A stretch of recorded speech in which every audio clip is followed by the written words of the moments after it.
Cette visite d'amitié et de travail verra la signature d'un accord de partenariat stratégique entre la Côte d'Ivoire et le Ghana.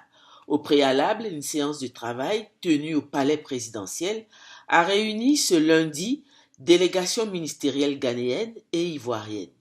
Au terme de cette séance, les deux chefs d'État sont venus apporter leur caution aux conclusions des travaux.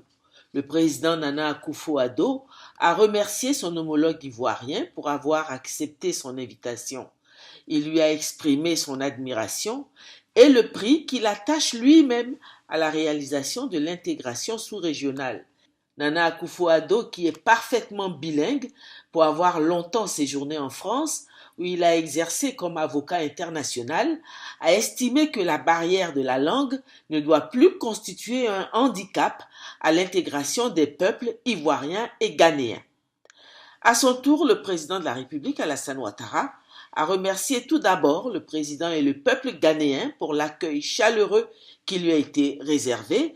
Il a félicité tout particulièrement la hauteur de vue du président Nana Akufo-Addo, alors qu'étant à l'époque ministre des Affaires étrangères du Ghana, il a eu à se prononcer sur la crise en Côte d'Ivoire. Il a félicité leur volonté commune de renforcer la coopération entre leurs deux pays. Il a en outre souhaité à son tour que la différence de langue ne constitue plus un obstacle à la réalisation de cet objectif. Nous avons été fortement impressionnés de l'accueil que nous avons reçu, bien sûr à vos côtés, pendant la tournée dans la ville d'Accra. Je vous disais d'ailleurs dans la voiture qu'en général, les partis au pouvoir ne sont pas très populaires dans la capitale.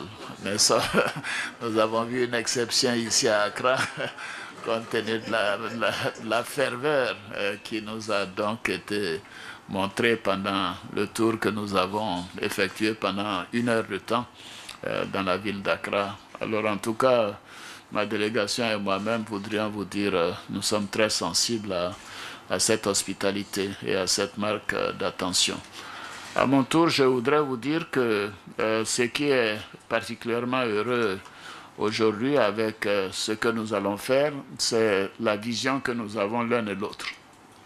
Nous avons une vision d'avoir en perspective le développement de nos deux pays, dans l'intérêt bien sûr conjoint, mais aussi d'avoir une vision de politique économique qui soit conforme à nos réalités.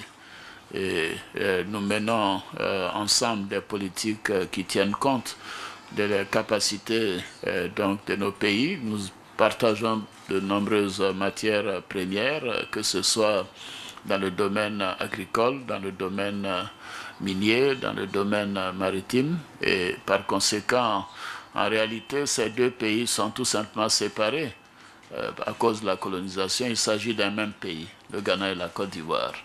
Et donc nous devons tout faire pour renforcer cette intégration qui est d'ailleurs naturelle par la géographie, par l'histoire, par la culture.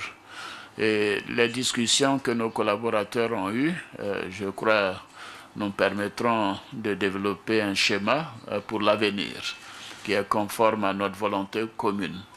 Je crois que nous avons la volonté politique, vous et moi, de faire avancer la coordination et l'intégration dans notre sous-région, mais tout particulièrement entre nos deux pays. Au terme de cette journée de travail entre délégations ghanéennes et ivoiriennes, l'accord de partenariat stratégique entre les deux pays sera signé le lendemain de cette première journée, soit mardi.